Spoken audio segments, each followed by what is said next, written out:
Hello everyone, welcome back to my YouTube channel. তো আমাদের নতুন ঘরের গ্রিলের কালার করা হচ্ছিল, আর আমরা সবাই মিলে ডিসাইড করি যে গ্রিলে করানো হবে ব্ল্যাক কালার, আর যে ফ্লাওয়ারগুলো লাগানো হয়েছে তার মধ্যে করা হবে গোল্ডেন কালার।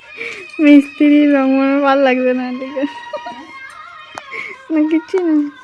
মিস্ত্রির করা কালার লাস্ট পর্যন্ত ভালো লাগছে না, এদিকে মা নিজেই করা শুরু করছে। তোমরা যদি কালার লাগে গ্রিল কালার করার মানুষ কন্ট্যাক্ট করো।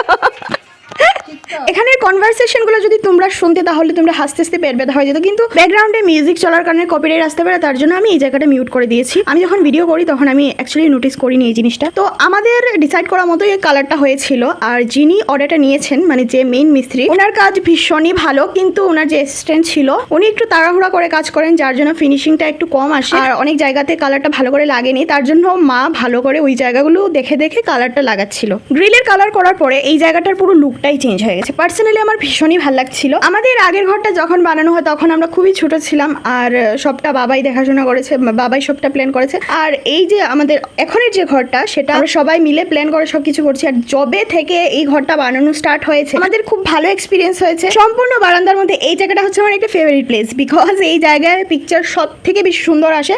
দ্যাটস ওয়াই এই জায়গাটা আমার খুবই ভালো লাগে।